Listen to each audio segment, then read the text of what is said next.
And welcome, everybody. This is the Rugby Rant, episode 189. I'm the big guy, Scott Farrar. That's Rob the Hammer Hammerschmidt. Yep. And with us today, I don't think he's been on the show multiple times, but he hasn't been on the show recently because, he's a coach, and then he's the director of rugby, and then he's a general manager. I mean, this guy changes his position in club rugby like every 3 months. Anyway, TJ Olsen, how are you, buddy? Good, brother. Thank you. Yeah, I do like to switch it up every now and then, keep everyone on their toes. But yeah, no, it's good. You know how excited I get to chat footy with all you fellas, so it's going to be a good time. Can't wait to get ripping and let's go. Yeah, he always brings it to the house when he comes on the Rugby Rant. It's a lot of fun to have him on. Always knowledgeable, always has his nose in things, and so it's great for him to share his understanding, experiences, and perspective with the Rugby Rant and all our fans. Absolutely. And again, we always talk about the West Coast perspective because me and Rob don't have it. TJ is one of our guys. No, I'm serious. You're right. You're not wrong. Let's be honest. Let's tell the fans here. The geographic map of rugby in the United States, right? Me and Rob East really Coast, try. We got Midwest, and we got West Coast. We really try to have a decent snapshot, every so often of fans. You know what I mean? So, obviously TJ, an LA guy, LA fan, has the penis head acorn logo going on. Hey, we said it off camera. I'm not bringing it on. Just stop talking about my logo. It's come on. best logo in the league. Let's go. Come on. Gotta love it. I like the colors. Yeah, the colors are great. I love the colors. Yeah, I think the colors are definitely better, and they're resonating a lot more with the fans now. I think, especially with the previous regime, we won't go down that rabbit hole, but having the pink and the light blue was a bit jarring for a lot of old rugby fans, having some traditional blue and yellow, and I think it really speaks to the LA fan base. It's a lot more. Absolutely. It's mellow and chill, man. It's mellow and chill. Yeah, it's good. I like it. And UCLA adjacent. UCLA yeah, exactly. adjacent. Yeah, so I can wear this at a UCLA game and no one will even bat an eye. So it's good stuff. Yeah, it's good to kind of get in there. Anyway, we're gonna head to Around the Pitch.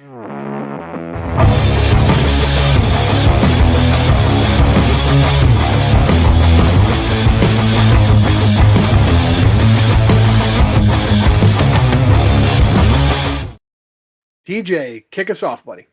All right, so I've got two ones. As you said, I've got all the know-how of the West Coast. So I've got two really local grassroots one. The first one is the Battle of the Bone. It's been an old boys tournament that's been going on close for 20 years now, but missed a couple of years due to COVID. It will be making its return. It is the Santa Barbara Grunions that play the Santa Monica Old Boys, the Dolphins, and I think it's a really good competition to just spark some excitement around old boys rugby and just have like the new guard and the old guard really gel together and get to hang out, swap war stories and go through that. So if anybody's interested, it will be happening next month in November. You can follow it on the Santa Monica and Santa Barbara Instagram page down at Ealings Park in Santa Barbara.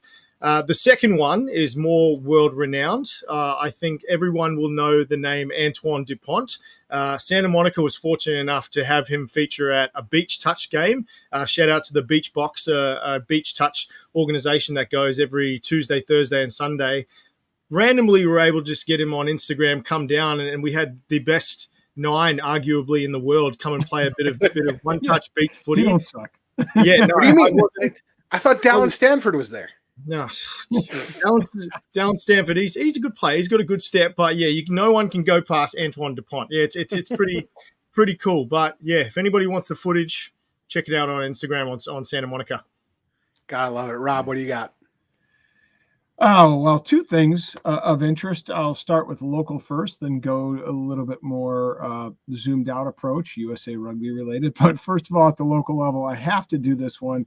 D1A, huge matchup for Midwest supremacy at the club level for men's club rugby.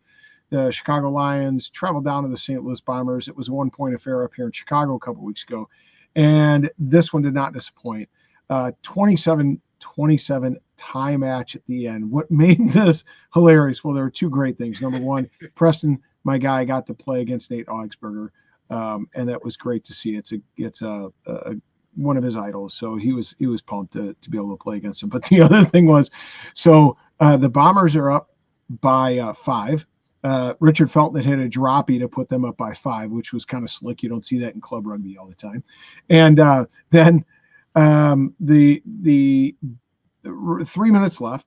The Lions come storming back. That kid that they had the Hounds drafted, Tunavaka or a Kinavau, something like that. I don't know how to pronounce his last name. Anyway, a kid from like Utah or something like that. Just a stud at number 8. Scores like he runs about 60 meters, offloads. Lions are, they just are playing really good support ball, and they get in and score a try right in the near side corner. We happen to be sitting on the player side because my wife wasn't feeling so good, couldn't get all the way across the pitch. So my mom had sat over there. So then they line up the kick, and their kicker's lining up the kick, and right as he's about to kick, my mom yells, and she stands up and goes, "Miss!"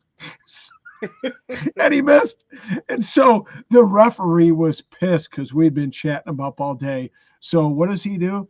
He allows them to re-kick because he thought it came from the bench. And God. Right. Fortunately for the Bombers, he missed again. It was a tough kick, and it was tied at 27-all. I'd also like to recognize in USA side Hope Rogers, 50 caps, 30 caps for Tess Fury against Ireland in the WXV, played in Vancouver, BC on October 11th. Congratulations to both those ladies. Heroic, Herculean effort on both their parts. Great to see.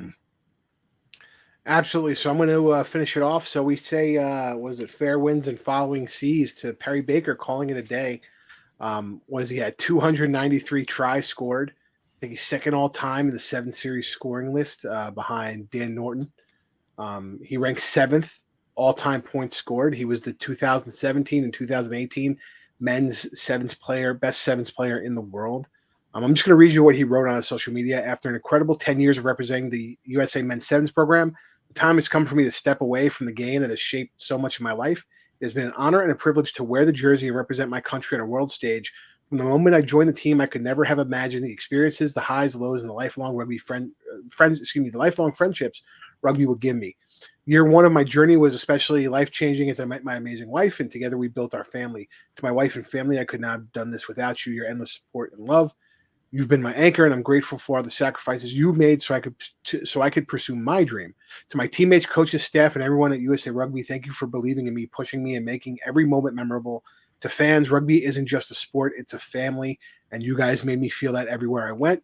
And to rugby itself, thank you for teaching me resilience, teamwork, and leadership that will live with me forever. As I step into the next chapter, I will carry with me all the lessons, memories, and connections this game has given me. I'm excited for what's to come and how I can continue to give back to this amazing sport. Thank you for being a part of my journey, and thank you, Perry Baker, for being a part of the USA Eagles for 10 years. Speaking of another Eagle, this is something interesting I found out. 7s and 15s Eagle, Andrew Durtalu. He was an Olympian in 2016 with the 7s team. I think he had like 22 appearances and a couple tries with the 15s team. Played for the Sunwolves, the Trailfinders, Warriors. I believe he ended his professional career with Seattle, then ended up playing with Nick Savetta and Eric Fry in the 2021 varsity match, Oxford versus Cambridge. And I believe he was also man of the match. Interestingly enough, he started a position about 7 months ago. And he is actually on the strategic ventures team for business innovation at, believe it or not, the United States Olympic and Paralympic Committee. So we actually have somebody, who's steeped in rugby tradition, an Olympian in sevens rugby, who is in what we would call, I guess, the engine room, really, for the Olympics. Let's be honest, without all the logistics being set up and everything that the Olympic Committee does, the athletes couldn't do what they do, right? So I just wanted to point that out as I found that very interesting. That's where he's currently working to not only, I'm sure, help rugby sevens on the Olympic venture, but to help all athletes, and him being an Olympic athlete himself and a professional athlete for a long time. He has a lot of things, I'm sure, in his head that he can help guide this engine room to get the Olympic Committee on track. I thought it was very interesting, guys. I think it's really cool when you see people like that from a rugby perspective come into an Olympic based position, because I think, correct me if I'm wrong if you guys think differently, but I think a lot of rugby individuals, they bring a different perspective. You get people from track and field, from other sports that have really big budgets, come from really affluent backgrounds, or like have gotten a lot of opportunities, where a lot of rugby players have picked up the sport late, or they've had to go through a grind to even just get to the position. I think it's really good to have that really good perspective. So it's an all-rounded insight into it, as opposed to just little bits and pieces. Yeah, they don't have as much commercialization of their image and likeness and things like that, so it brings that kind of perspective. I agree with you, TJ. And I think because they don't have that, I would say, I mean, up until the MLR, they didn't have that professional standard. Like, we have the World Championships and the USA Championships every year in track and field, things like that. Yeah. Most of these guys played their rugby on the club level and have an understanding of how grassroots efforts can take hold and find guys like Perry Baker to move over and play rugby and have a great career. Guys like Carlin Isles, starting rugby late in life after a football career and being, one of the fastest men in rugby, right? So I think you're absolutely right. He's going to bring a unique perspective to, the American Olympic Committee and how I think not just in rugby, but how grassroots efforts can capture some of these athletes that may be good in a different sport. I always love to say Alev Kelter was a friggin' hockey player. She played for University of Wisconsin women's hockey, perennial top 5 program, and unfortunately didn't make the Olympic team. And somebody was like, "Have you ever tried rugby?" Because they saw her play hockey, and boom, now you have Alev Kelter, bronze medalist. It's so funny how many times that happens. Be like, "You want to try rugby?" And then you're just like, "Okay, bang, boom, you're in there." It's just awesome. It's great. It's great. But today we're actually talking. I think unfortunately, our buddy MLR Stats James Dealey isn't going to be on the episode with us because this is like his wheelhouse of player and coach movement. So actually, we're going to be talking today about coach movement, which coaches have left, which coaches have taken their position, where there's some questions, and we'll be answering 2 questions. The first one is essentially on paper with the current coach moves, who made the best move, right, on paper. To get their coaching set up, right? And then the second question is going to be, out of all these guys, who's going to execute, who we think is going to execute going into the 2025 season. So before we get into it, boys, I got to hit the intro again.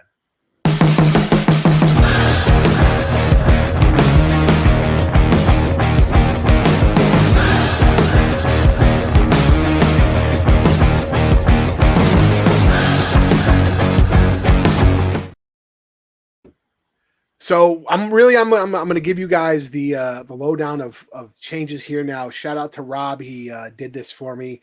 I was super busy at work, and Rob kind of did the research on this. So shout out to the Hammer. So we're going to start with San Diego. Danny Lee out as head coach. John Momenti coming in.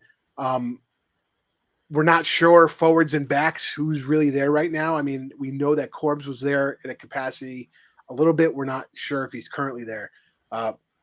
RFCLA. Steve Brett out. Steve Hoyle's in. Dave Dennis coming in as assistant coach, and Sam Harris, formerly of the Hounds, going over as the attack coach. Let's talk about the Hounds. Sam Harris out. Rob Weber going to the Saracens. Dave Clancy out. We have Chris Latham coming in. Todd Dammers coming in for the forwards. Noel Reed for the backs. Nola Gold. Corey Brown out. Dan Lee comes over from San Diego. And I think Kane Thompson is still with the forwards. And then let's talk about New England. You have Scott Matthew out. Will Webster out. Was it Ryan Martin coming in as the head coach? Walt Senegal coming in as an assistant, and I forgot who else was the assistant. Rob Simonoa. Yeah. So those are all the changes coming in for so far. It was not, as of the recording right now. Yeah. It's 9 p.m. Eastern, 10/15/2024. Those have been the changes. We did ask our buddy MLR Stats if he had a graphic. Unfortunately, he did not. He was going to make it next week for his website. We're going to try and poach it. Shout out to James Dealey. It was his birthday a couple days ago. Happy birthday. But so again, the first question we're going to ask, out of those changes on paper, who do you think came out the best? So we'll start with TJ. Okay, so I think with my choice for this category, I really want to give props to 2 teams because I think they're going to make significant impacts. Probably not the biggest impact. I think with like you said, with the landscape of the entire league shifting significantly. The two teams that I think made really good signings, Chicago with the signing of Chris Latham. I think he's a tremendous coach. And has such a strategic mind around attack. He can utilize weapons that he already has in the team at his disposal. And I think San Diego, with the signing of John Menateni, he's got a track record of taking teams from the middle of the pack and making them great. You saw it in the Shoot Shield. He won 3 Shoot Shields, an Australian club championship with, I think, Eastwood it was. So I'm excited to see what he produces with a well-oiled machine that just needs a few tweaks and some developmental players to get the right coaching to go from a contender to the contender in the Western Conference. But for the coaching staff that I think is going to make the biggest impact, I don't think you can go past Stephen Hoyles and the RFCLA coaching staff. It's not because I'm blinded by loyalty. It's not because I'm wearing the jersey. It's not because I don't want to get run out of LA, and that's obviously a possibility that I'm saying this. But you have to understand that you have to look at. I'm saying they're going to make the biggest impact, not they're going to win or they're going to like have the best team on paper. Because I'm not delusional, but the impact that Hoyles and his support staff are going to make with this particular team is going to be astronomical. You can't deny that, because if you look at Steve Brett, his coaching staff, they were behind the 8 ball as well as the whole organization. They started late. They had a variety of variables that they had to go through. They signed players from all over after the destruction of Atlanta and New York, and the list goes on and on. I could be here all day about all the things that they struggled with, because I luckily got to see a lot of it firsthand. But luckily they had guys like Adam Fryer, Mark Carter, who came from the Giltinis, and they were able to make the team hum. And from start to finish, they were able to get to it. And unfortunately, Stephen Brett, he just wasn't the right culture fit for LA with obviously the trials and tribulations he had to go through and just a variety of different things. But Hoyles comes into a system that is already ready to go. Do they have the best players? No, they don't. It's impossible for them to have the best players coming from the transition that they've had. But the one thing that you can always come back to with Stephen Hoyles, and obviously I'll talk about the support staff as well, is that it's not just about coming to training and doing drills and prepping for your opponent each week and just getting the job done on Saturday or Sunday. I got to see firsthand with the Giltinis. I get to talk to a lot of people over at Randwick and other places that he's coached, like with the Sevens and things like that. People want to play for him. He's a great culture fit. He's able to go into the change room and he's able to have a chat with people and talk to them like human beings and not just like pieces of a puzzle or commodities at a disposal. And I think you really see that with great coaches who can build rapport with their players. Like you listen to Jace Ryan, who's the forwards coach for the All Blacks currently. The reason why he's done so well in a lot of aspects is not because just he knows his stuff and he's a great coach. He's able to build that rapport with his players. He comes in his hotel room when they're traveling. He's got a box of peppermint tea that he always travels with, and he's like, come have a cup of tea with me and we'll chat about footy, we'll chat about just anything, your family, just build that rapport with the boys, and people want to come, want to play for that person, and then he'll give those little tidbits about how they can fix it.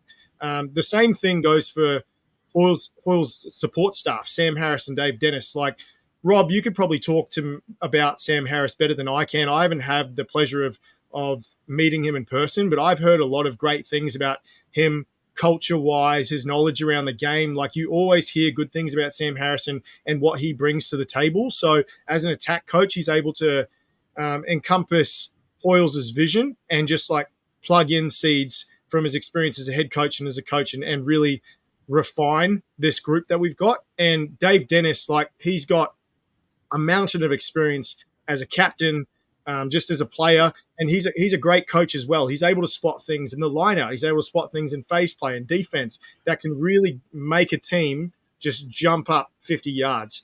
Whether they're going to be able to be like a significant impact on the table, I don't know, because you got to wait and see who they're going to re-sign, who they're going to sign in the off-season, all that type of stuff. But if you look at everything encompassing, not just the team and the coaching staff, I think the RFCLA team are going to make the biggest impact. I think, I think you're right. I don't like to, you talk about Sam Harris, and I think he's a great coach. I think there's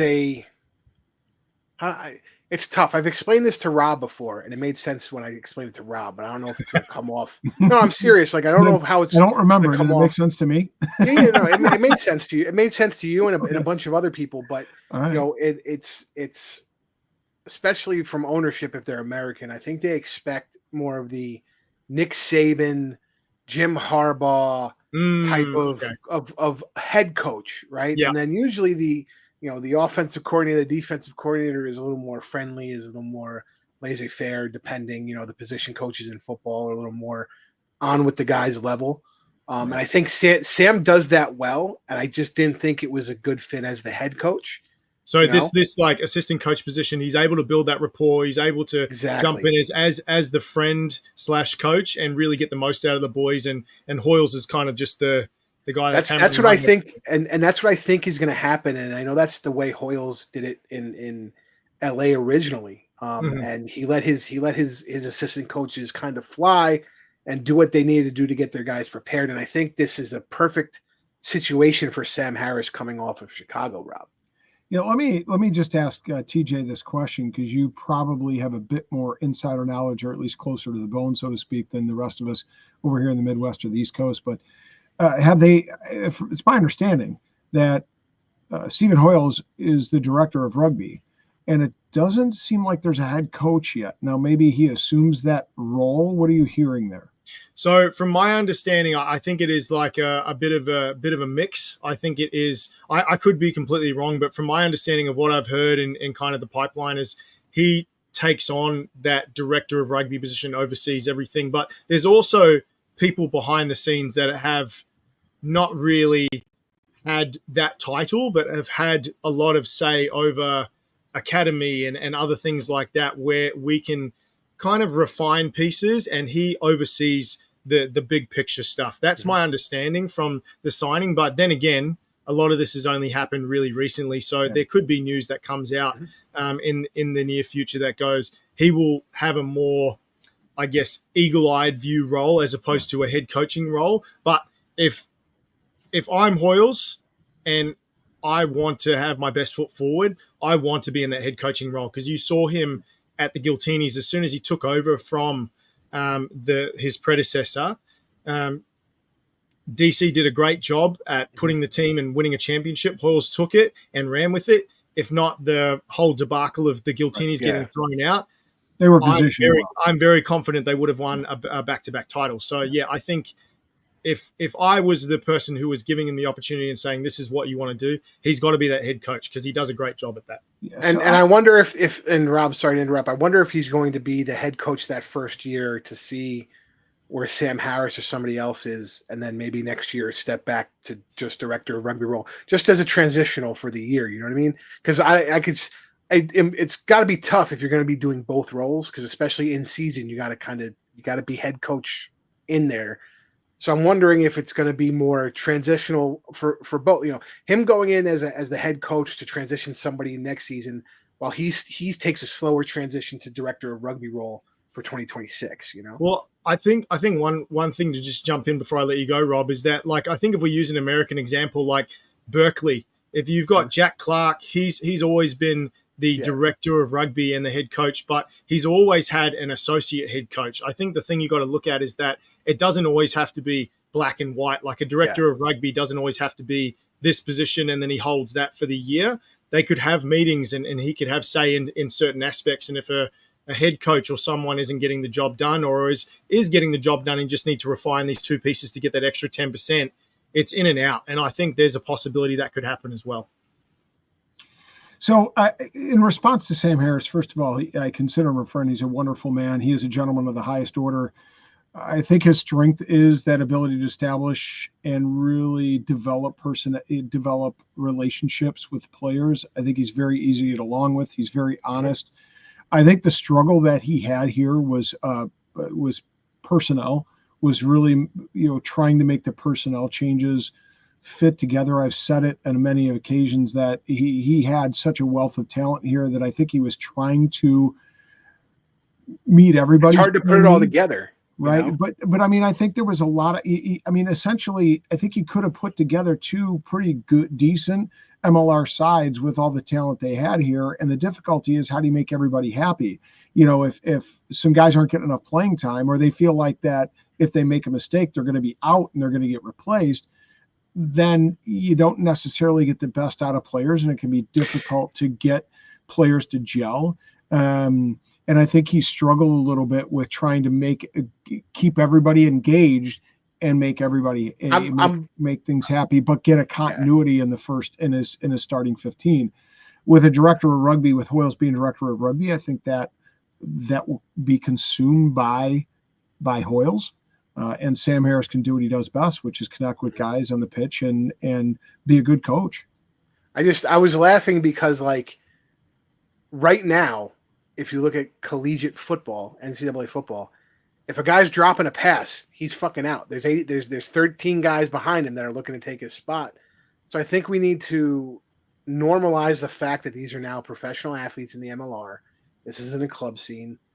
This isn't about, making, if a player's not competing up to a certain standard, they got to know that there's a guy hungry behind them. And it's twofold. One, that's how you become professionally successful.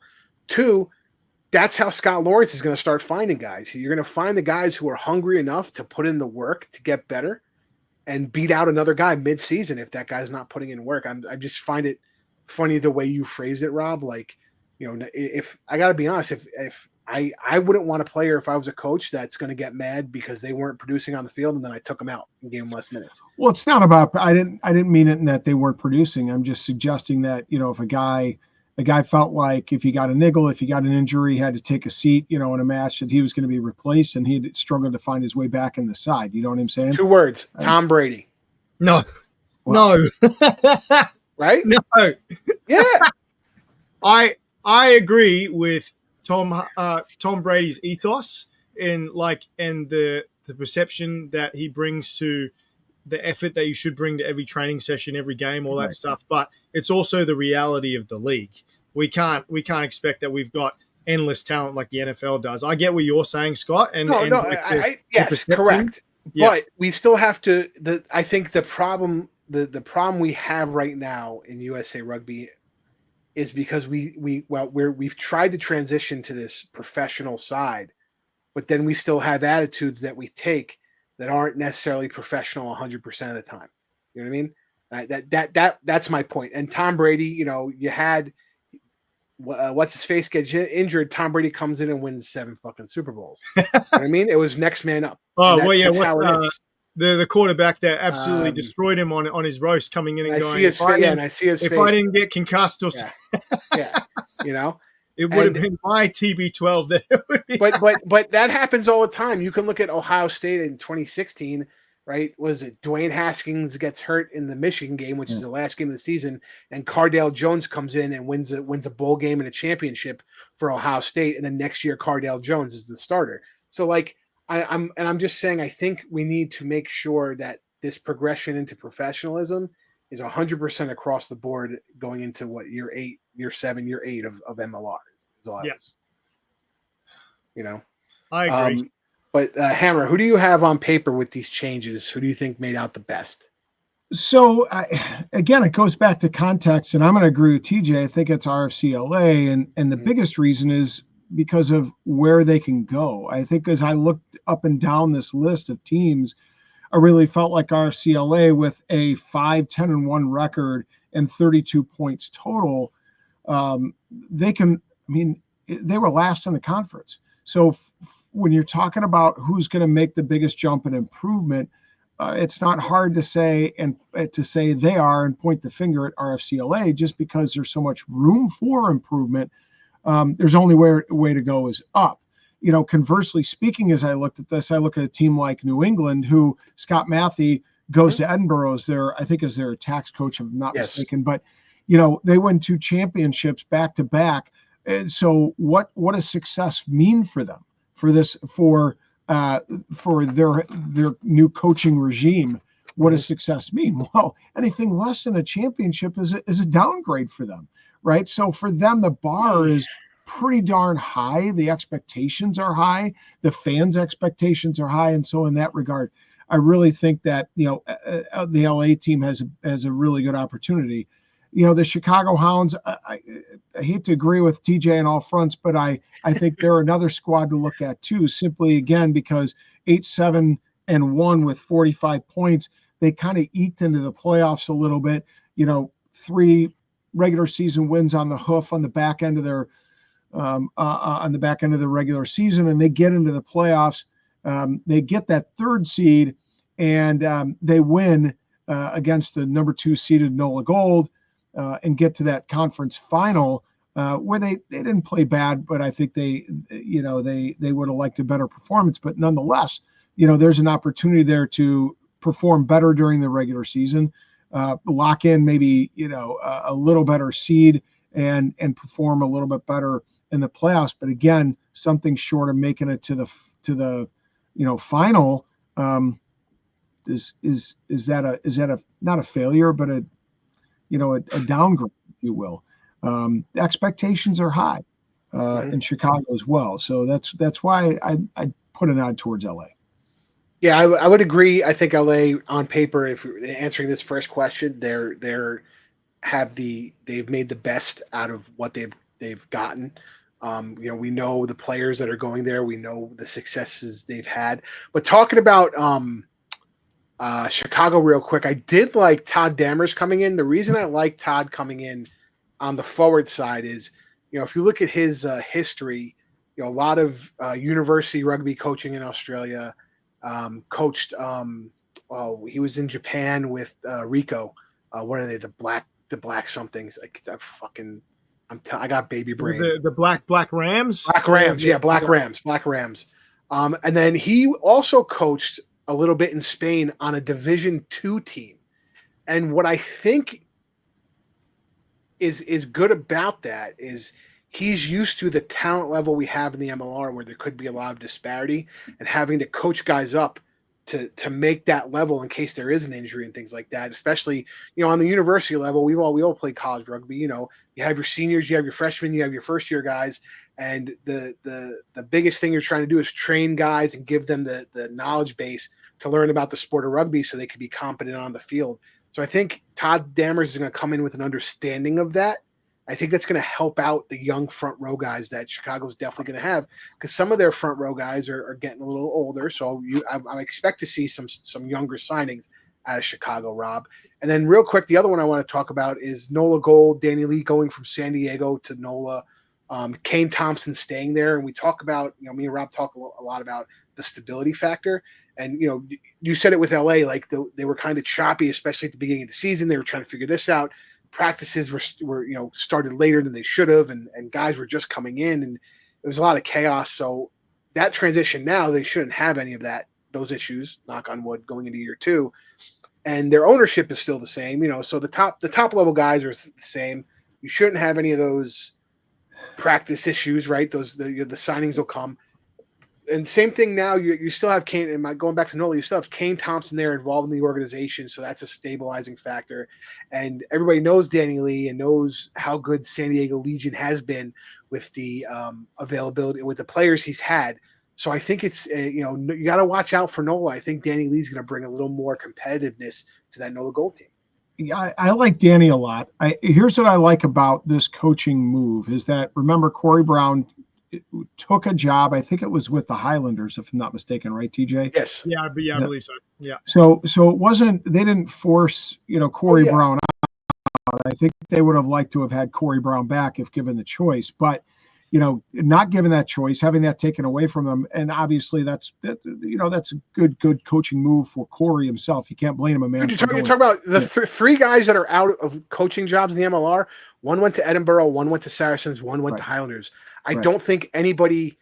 That's exactly what that's exactly what we want. Right. We want to see them succeed here to move on to the next level. Correct. So having said that, I think getting somebody like Danny Lee is a nice transition. You got 2 Kiwis. Mm-hmm. You're going to have. I think there's a cultural mentality and a stylistic mentality amongst a lot of Kiwi coaches, and so I don't think there's going to be significant change. Within those 2 realms for the team. I think what's going to be interesting is some of the changes that are happening off the pitch for the Nola Gold, because they do have there is a bit of shift in ownership. Tim is not. There's been more investment. Tim does not take as prominent a role as he has in the past. Terry DuPen has been more is a principal owner, and he's a very gregarious individual, very different from Tim, and it'll be interesting to see how things go under his watchful eye, because he does like to be a little bit more involved in day-to-day things, I believe, than Tim did. So it's going to be interesting to see how the team moves off the field, but you see some really great things, having said that, social media wise, from that team, and they're really promoting their player movements, promoting all the things going on in New Orleans. So it's really interesting to see how those shifts both on and off the pitch will impact this team. First year they made the playoffs last year, but I got to think that the fan base wants to see a better result in 2025. Absolutely. And, hopefully they'll be getting that result. All right. So now we're going to go on to the next question. Out of these coaching changes, what little bit we know of signings, what little bit of insider information we do have, we're going to go with who's going to have the most, a more successful season. TJ, if you want to start off. Yeah.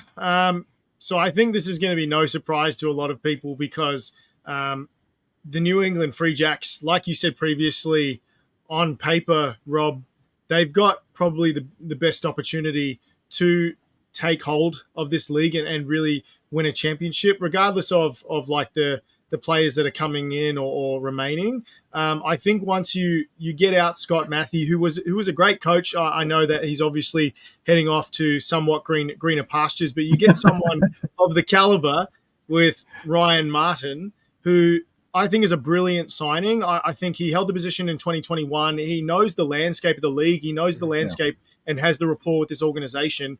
And he comes back into the fold with, I think, a wealth of knowledge that he's been able to get over the past few years. Like, I think the other thing to really keep in mind that some people may not be aware of, like, because they just see, he's signed with the team. He's also an assistant coach with Northland. And I know a few of the boys in Northland and the NPC who rave about this guy. He's rubbing shoulders with a lot of different players. He's gone over to Japan while guys are like Bowden Barrett and other people like that. He's able to get some coaching in over there. He's a tremendous coach that you get to really get like both sides of the coin. You get to get that real like staple of the organization that people can really relate to. He can come in and he won't mince his words. He'll come in and tell you exactly how it is, and also comes with a really smart rugby brain that can really implement and refine a lot of the great things that are coming into this organization. So I think if you look on paper, you can't go past the Free Jacks.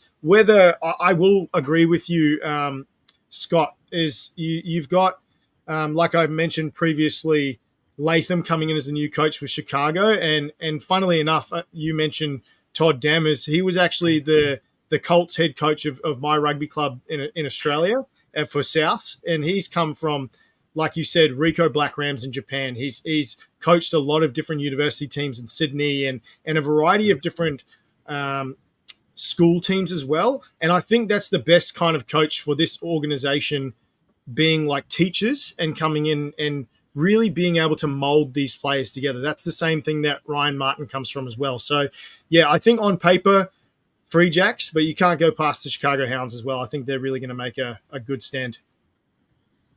Absolutely. Rob, who do you think is making out the best here? Well, we are the Rugby Rant, but sometimes we think very similarly, and I'd have to agree with TJ. Jesus Christ. On the Free Jacks, and here's why. I got to show you the cheese now? It actually, please do. I need 10 minutes. But it actually has less to do with Ryan Martin coming in and Scott, going out, and some of the other individuals like Will Webster leaving and George Petrakos leaving as well, with Senecal and Samoa coming in. It more has to do with what stays. And so what is that? Well, you got Mags at the top as CEO, and you got TK, Thomas Kinley. And as the general manager. And what that does is that's a cultural foundational force, in that TK knows how to put together a team that will play well as a team. Yes, they had some stars, they had some studs, but I think that we've seen some of those studs really come through and shine and show their mettle because they play well together, right? And Mags has just put together such a great approach and product that fans love going to Fort Quincy. They enjoy the experience. They have a good overall enjoyment of a rugby day, that it really makes that team bond together and want to play well for the fans. And so it's due to some of those things that I really think that, Ryan Martin has a great opportunity here. And I think we could very well see New England chomping at the bit to get back in that final and make a push for a three-peat. Yeah, no, I mean, listen, New England has had a wealth of talent year after year. They haven't had a mass exodus of players. And, losing some players in key positions, they've re-signed, they've signed new players in those positions who've excelled. Right. Again, I think we talk from a top-down approach. Another team that hasn't wavered is, and has been stable in from ownership to the coaching level, right? And then coaches are going to come in and out, but same thing with the player level. They've been relatively stable, and they've made sure that when they're even changing venue, they're still doing the same things they're doing on game day. And it's that stability that I think really helps teams to say, get the players comfortable with what's going on. And I believe that's been why most teams are successful in this league, to be quite honest. I would say, I think NOLA is going to be interesting this year. I think they have a talent level. I think they needed a palate cleanser of sorts to come in to rule the locker room a little bit. I think NOLA seemed to have a locker room led by a lot of senior players, which is nice. You need that voice, but I think you need that ultimate authority that Danny Lee can actually come in and give you to settle the guys down. So I think you're going to see NOLA be a little more dominant in the Eastern Conference than maybe they were this year. Because even this year, yeah, they were number 2 and they didn't squeak into the playoffs, but they had some games where their foot was coming off the throttle a little bit and they started to slip, and that's just the reality. That's not, I'm not knocking anybody. That's just, the results are what they are. So, and I think Danny Lee will change that a little bit in what their culture is. So most likely Free Jacks out of this whole list, but I'd say watch out for NOLA Gold. No, I definitely agree with the NOLA Gold pick and Danny Lee. Like I got to see San Diego play RFCLA in the last season at the Dignity Health Center, and I think once you watch the film of first half and second half, they had a pretty really shit. I'll be honest, a really terrible first half. They just weren't connecting, and I'm not saying that Danny Lee's the guy to come in and fix everything. Like there's a lot of pieces that happen, but he is a good guy that can come in methodically, pick certain aspects that you just make these couple of changes and then they come out humming. And that also comes from the experience they've got on the team. But you've got to have that person that's able to come in and really just delegate to the coaches and the boys and go, these are the 2 things we can fix. And then you just come out and you're able to smash in a second half. And I think you see a lot of coaches and teams, Rob, sorry to interrupt, that, and I've talked about it on this program a lot, and Rob is, thinks I'm on the right track with it, like adjustments. And we talk about it even at the national level. There's some coaches and some players who just can't make adjustments. And Danny Lee is a guy that he will come in at halftime and he will tear down the playbook and say, it's not working. We need to adjust to make sure it works, Yeah. One thing I would say with regard to the no gold, keep your eyes on, folks, and people who've watched this show know that I've supported the gold for a long time. But Rob might get a start this season. If Cam Dolan goes down, I'm talking to 50 about an associate contract just for a day. But But no, I think one of the things to keep your eye on is this. Nola Golden were one of the least penalized teams. I think the second least penalized team overall in the league last year, but they had one of the most highly penalized yellow cards, right? Huh. If I'm not mistaken, one of the most penalized teams was San Diego. So, and when Scott talked about where Nola struggled when they got yellow cards and they were playing a man down. And that's why they had a few games where they really screwed the pooch. The games where they had that stretch of 7 or something like that, games on the hoof where they won, they really were mindful of those significant yellow cards. Pay attention to their penalty count, see if it impacts their win and loss count on the season in 2025. And I would argue this, though. The season before that and the season before that, Nola had one of the highest penalty counts, so it's because they went, if you remember, Rob, they went into those seasons where they were neck and neck with New York. And when we were looking at statistics, it was like a really high penalty count. And they seemed to have fixed it, but then they got those yellow cards bringing them a man down, so I wonder the other thing I'll say this, and I will shout this person out. Scott Green, he does a lot of those West Coast games, and he runs a tight offsides line. And we've talked about it, how players don't adjust to his offsides calls. And I'm not saying his calls are wrong. I'm just saying it's just like any other official. You have to adjust to the calls. So if they're not giving you the leeway, he's saying the line's a line and this is the line. A lot of those adjustments aren't happening where a guy's taking a half step back. So I wonder if it was a Scott Green offside penalty fest for San Diego last year.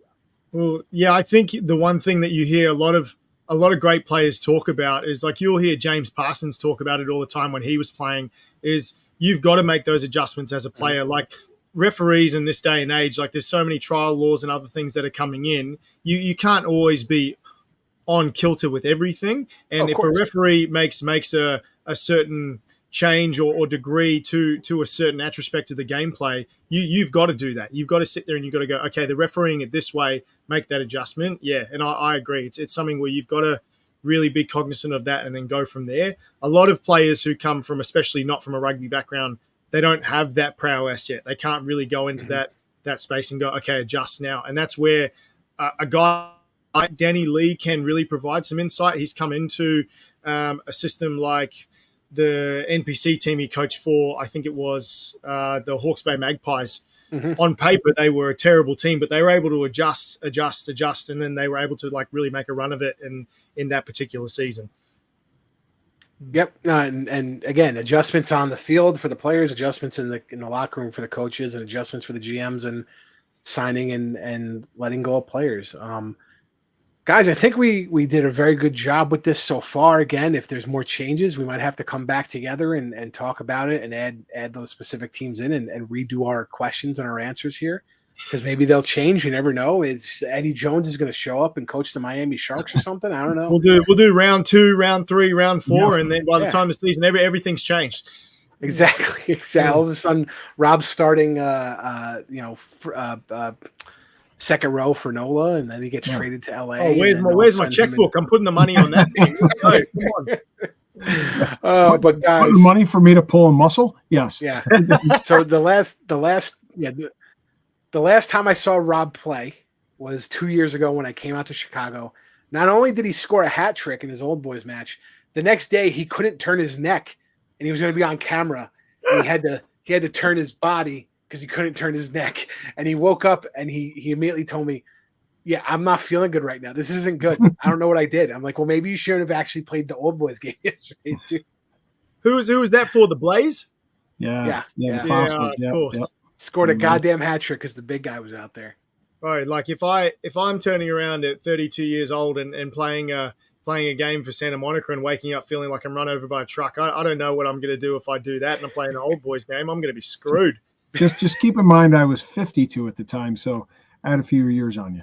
That's what I'm saying. Like if I get to even close to 40 and I play an old boys game, I think I might just like jump in a wheelchair and just call it a day. The best is he was stretching before the match, like that was going to help. Yeah, stretching now, like 5 minutes before the match. He hadn't stretched in 6 months. But stretching now is going to help him out. That's all that matters. 5 minutes before the game, you're ready to go. Yeah, one calf stretch, one quad stretch, you're good. Let's go. And a little bit of tiger bone. You mean the whole bottle? Yeah, okay. Oh, Exactly.